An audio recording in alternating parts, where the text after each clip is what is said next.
Good morning everyone, welcome back to our channel. নতুন একটা ব্লগে সবাইকে আবারও স্বাগত। আর আজকে স্যাটারডে, শনিবার। আমি মাম্মাম আর রিক তিনজনে মিলে যাচ্ছি হচ্ছে সেন্ট পলস ক্যাথিড্রাল। তাই না মাম্মাম? মাম্মাম প্রথম যাচ্ছে তো, মাম্মাম প্রথম যাচ্ছে। এই যে মাম্মাম, মাম্মামের বাইরে ঘুরতে পারলে আর কিছু লাগে না। মাম্মাম বাইরে বাইরে ঘুরলে মাম্মামের খাওয়া দাওয়া কিছু দরকার নেই।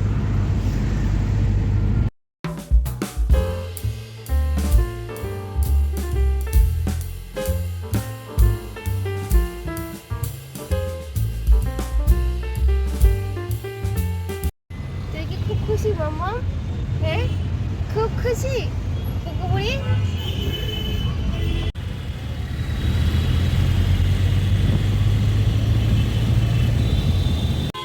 মাম্মাম ঘুম পেয়েছে নাকি? তোমার ঘুম পেয়েছে নাকি?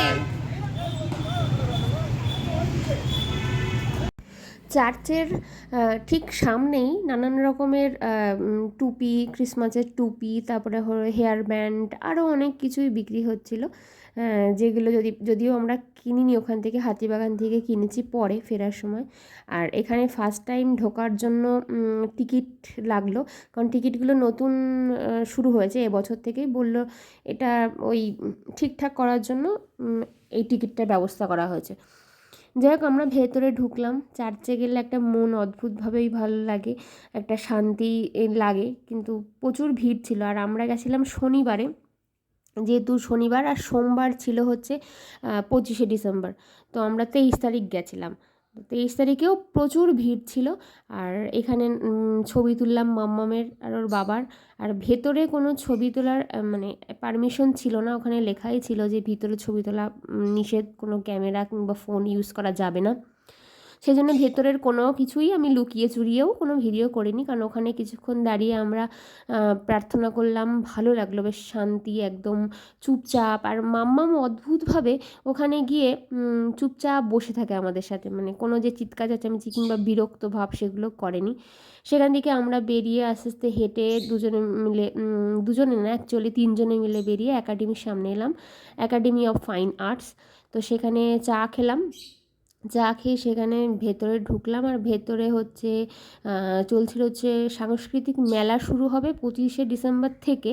তো তারই তোড়জোড় চলছিল, বিভিন্ন জায়গা থেকে, বিভিন্ন অঞ্চল থেকে বিভিন্ন লোকজন আসবে, সঙ্গীত মেলা। আর বিভিন্ন হাতের কাজ, পুরুলিয়া, বর্ধমান, সব জায়গা থেকে আসবে। তো সেইগুলোই সব তৈরি হচ্ছিলো, মানে প্রস্তুতি। আর সেগুলো খুব ভালোই লাগছিলো। আর মামাম খুব এনজয় করছিলো। মামামের সারাদিন খেতে না দিয়ে যদি ওকে ঘোরানো হয়, ও তাতেই খুশি। তো সেগুলো খুব ভালো লাগছিলো। ভেতরে আমরা অনেকক্ষণ ঘুরলাম, ঘুরে টুরে বিভিন্ন জিনিস দেখলাম। দেখে আর রিক বলছিল সিনেমা দেখবে, তো মামামকে নিয়ে সিনেমা দেখার সাহসটা এখনও আমরা করিনি।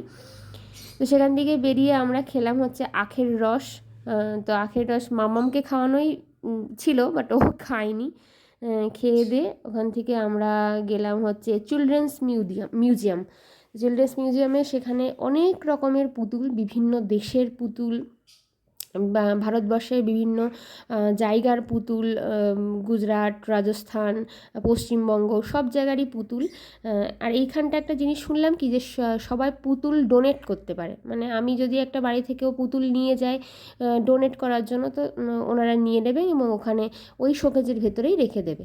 তো সেগুলো মাম্মামকে বেসিক্যালি দেখানোর জন্য নিয়ে যাওয়া। আর মাম্মাম এত খুশি হচ্ছিল ওই পুতুলগুলো দেখে, মানে সবগুলোই যে নেবে এরকম একটা ব্যাপার। কিন্তু ওগুলো তো আর নেওয়া সম্ভব না, তো ভেতরে ছিল। আর সেখান থেকে আমরা বেরিয়ে এলাম কিছুক্ষণ বাদে। অনেক পুতুল, মানে দেখে শেষ করা যাবে না। সকালবেলাটা খুব ভালোভাবে ঘুরে এসেছি মামামকে নিয়ে। তো এসে অনেকটা বেলা হয়ে গেছিলো, কারণ হচ্ছে ক্রিসমাসের জন্য ফ্রি কেনার ছিল, সেগুলো কিনে আস্তে আস্তে 2টো বেজে গেছে। আর এসে মামামকে স্নান করিয়ে খাইয়ে ঘুম পাড়িয়ে আমরাও খেয়ে, মানে আমি ঘুমাইনি, বাট ওরা দুজন ঘুমাচ্ছিল আর আমি ওদিকে ক্রিসমাস ট্রি সাজাচ্ছিলাম। আর আজকে বিকেলে একটা অন্নপ্রাশনের নিমন্ত্রণ আছে, তো সের জন্য বেরোচ্ছি। আর আমি মোটামুটি রেডি হয়ে গেছি, আর মাম্মাম আর রিকও রেডি হয়ে গেছে, বাইরে আছে। তো চলো। এই যে ক্রিসমাস ট্রিটা সারা দুপুর বসে বসে আমি সাজিয়েছি, এখনও কিছুটা সাজাবো, মানে নিচে একটা টুল দিয়ে তারপরে যীশু খ্রিস্টের সব কিছুতে একটু সাজাবো, বাট এটা সাজিয়েছি। সবাই কেমন হয়েছে কমেন্টে জানিও।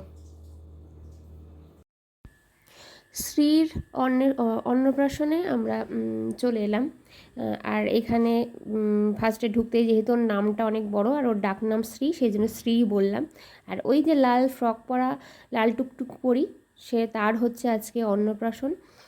সেখানে আমরা এসছি। আর এখানে প্রচুর লোকজন, যেহেতু চান্নকদার রিয়াদির মেয়ে হচ্ছে শ্রী, তো চান্নকদার একটা নাটকের গ্রুপ আছে প্রতিবিম্ব বলে, তো রিকো সেই গ্রুপের সাথে যুক্ত বলে সেখানে সবাই পরিচিত। আর আমিও এক সময় যেতাম। আর এখানে মামাম সবাই মাম্মামের ফ্যান, তো মাম্মামকে কোলে নিয়ে সবাই কাড়াকাড়ি আদর। আর মাম্মাম যেহেতু সবাইকেই দেখলেই হাসে, খুশি হয়, সেই জন্য সবাই মামামকে নিয়ে টানাটানি। আর এখানে চা ছিল, পকোড়া ছিল, এখানে চিজ বল ছিল, সেগুলো দিয়ে আমরা সবাই খাওয়া দাওয়া করলাম। আর চারিদিকে প্রচুর লোকজন, প্রচুর ভিড়। সেখানে আমরা কিছু ছবি তোলা, গল্প করা, আড্ডা দেওয়া। আর এখানে চলছে নানা রকম ফটো সেশন, মানে ওই নাটকের গ্রুপেরই সবাই এখানে। আর রিগাদির কাছে নাচ শেখে, তারাও আছে। তো সবাই মিলে এখানে ছবি তোলা হচ্ছে, আর কি মজা আড্ডা, খুব মজা হয়েছে সেদিন আর কি। সবাই খুব মানে আনন্দ করেছি আমরা সেখানে। আর যেহেতু রাত হয়ে যাচ্ছিলো আর মাম্মাম বেশি একটু ঘুমও পেয়ে যাচ্ছিলো, ওর খিদেও পেয়ে গেছিলো, সেই জন্য সরাসরি আগেই চলে গেলাম হচ্ছে খাবারের জায়গায়।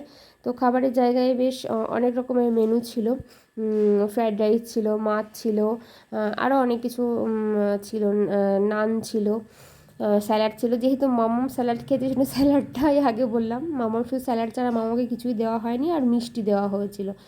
যেখানে এক এক করে আগে রিক খেলো, তারপরে রিক খেয়ে মামামকে ধরলো, তারপরে আমি খেলাম।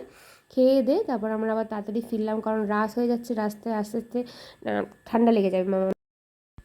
রাত্রেবেলা ফিরে আর ব্লগটা কন্টিনিউ করা হয়নি, সবাই ক্লান্ত ছিলাম, সবাই মামামকে খাইয়ে দিয়ে ঘুমিয়ে পড়েছি। আর পরের দিন আমরা গেলাম হচ্ছে ডাফ চার্চে।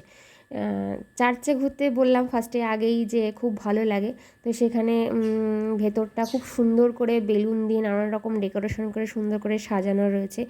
আর যথারীতি প্রচণ্ডই ভিড় ছিল, খুব ভিড় আর কি। সেই ভিড়ের ভেতরেও মাম্মামকে নিয়ে যাওয়া, মাম্মাম খুশি হয়েছে এগুলো দেখে। আর বেশি খুশি হয়েছে বেলুন দেখে, যে চারিদিকে নানান রঙের রং বেরঙের বেলুন ঝুলছিল, সেগুলো দেখে মাম্মাম বেশি খুশি হয়েছে। আর সবার মাথায় একটা করে লাল টুপি, ক্রিসমাস মানেই সেটা হবেই, ছোটো থেকে বড় সবাই মাথায় একটা করে লাল টুপি দেওয়া থাকবে। চারিদিকে ফুল দিয়ে সুন্দর করে সাজানো, সবার হাতে একটা করে ক্যামেরা, ফোন, যে যেমন পাচ্ছে আর কি। সে বাইরেটাও, ভেতরে যেমন সুন্দর করে সাজানো, বাইরেও সুন্দর করে সাজানো রয়েছে, বেশ বিভিন্ন রঙিন আলো দিয়ে। আর এখানে যীশু খ্রিস্টের পুরো সুন্দর করে সাজানো, মা বাবা দিয়ে জন্মটা, যেটা খুব সুন্দর করে সাজানো রয়েছে। সেখানে ভেতরটা ভীষণই সুন্দরভাবে সাজানো রয়েছে। আর প্রচুর ভিড়, মানে সারা বছরের লোকজন এই সময়টাই চার্চে আসবে, এবং সবাই আসবে, সব ধর্মের আসবে। এখানে মোমবাতি জ্বালানো হচ্ছিল, মোমবাতি জ্বালিয়ে প্রে করা সবাই, তারপর সবাই ছবি তোলা, আমিও তুলেছি। খুব সুন্দরভাবে দিনগুলো কাটলো।